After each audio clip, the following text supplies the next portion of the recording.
Greetings, traveler. I am SnapJelly, and today I have a story that you won't believe. Good. Don't believe it.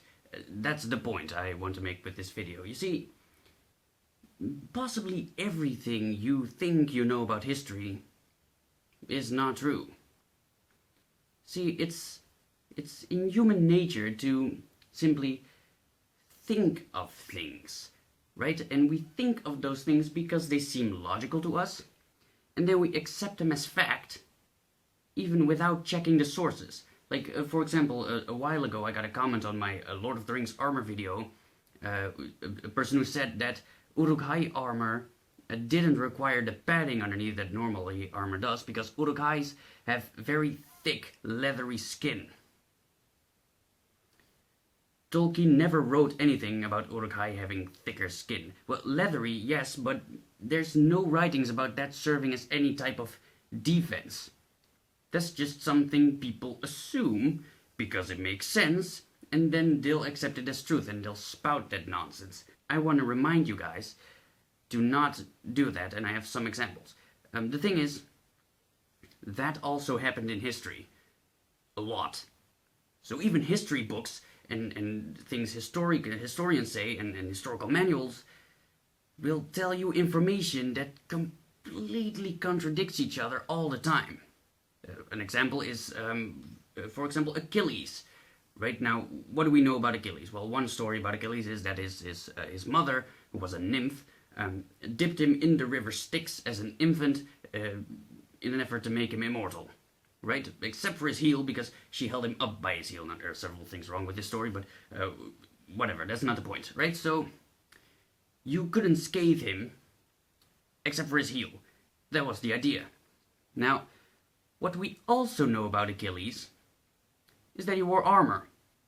Yes, in fact, because his nephew, I think it was his nephew, got killed by Hector because he wore Achilles' armor and Hector thought it was him. In fact, his own men couldn't see that it wasn't Achilles.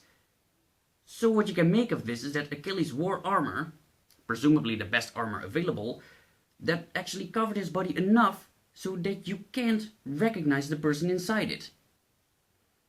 Why, though? I thought he couldn't be hit. Why does he wear armor? He doesn't need it, except for his heel, right? So, there you have it. Information that contradicts each other.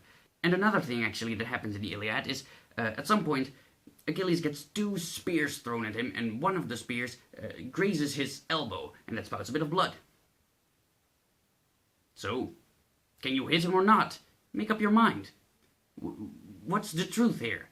Now, of course, you could argue that there is no truth because the story of Achilles is a legend, right? It's not history. We don't know if it was the truth or not. And well, of course, the gods that they believed in back then, they were untruthful. The river Styx is bullshit. It doesn't exist, no. So, why am I telling you this? Well, if Achilles was real, considering that he was real, what most likely happened was he was a fighter, possibly a really good fighter, somebody with some natural talent, and people recognized the talent and he exaggerated it to a point where people thought he was a demigod, until he eventually got shot in the foot, and he died because of that, an infection, possibly an infection, I don't know what else, that's just an assumption that I made, but as far as we know, he got shot in the foot, and that killed him, and then people thought, look at that, he's not immortal, that's weird.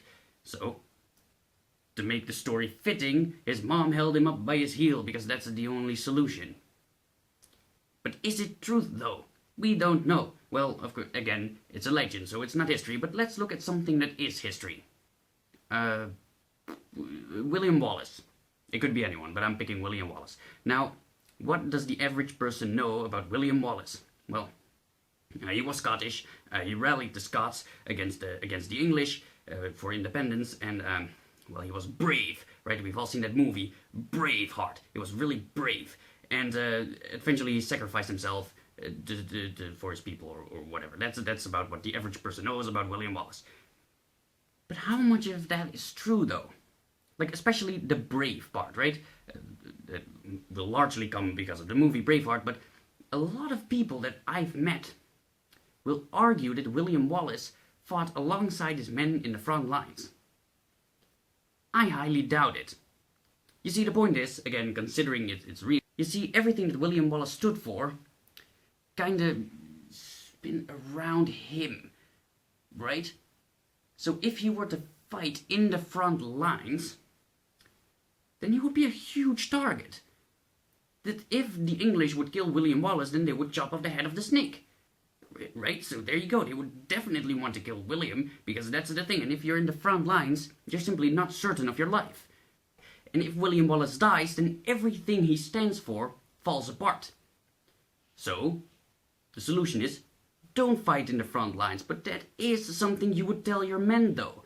Just, our commander, he fights alongside us, he is brave. Well, theirs doesn't. He's a coward, but ours is brave. And your men will tell more men, and those men will tell some more men, until it eventually reaches the ear of somebody who wrote it down, whilst he wasn't even there, and then that is taken as fact. But is it a fact? You don't know. And this also happens in really small scale.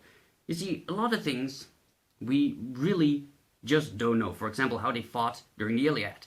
There's no written evidence of how they fought during the Iliad. We can only guess, judging by the weapons they use, and then the armor they use, and even the length of the average man might make a difference, but we're not certain though. And for example, somebody in my HEMA class, who claims to have 20 years of experience, seriously, everybody listens to him, he, quite a while ago, said something along the lines of, swords are only sharp at the tip. Right? Because that's essentially where you're supposed to cut with. Now that is true. But why though? Why would you only sharpen your sword at the top part? Why would you benefit from that? No, in fact, why would you not benefit from sharpening it completely? Just imagine yourself, you're in a squabble, right? And you get your blade up against somebody's throat, and you slice, and nothing happens because your blade isn't sharp. But what the hell? That doesn't make sense. But he has 20 years of experience, so people believe him. Without checking facts. Check your facts. I have plenty of reason to believe that swords were sharp entirely. But here comes the thing. What he said is not necessarily not true.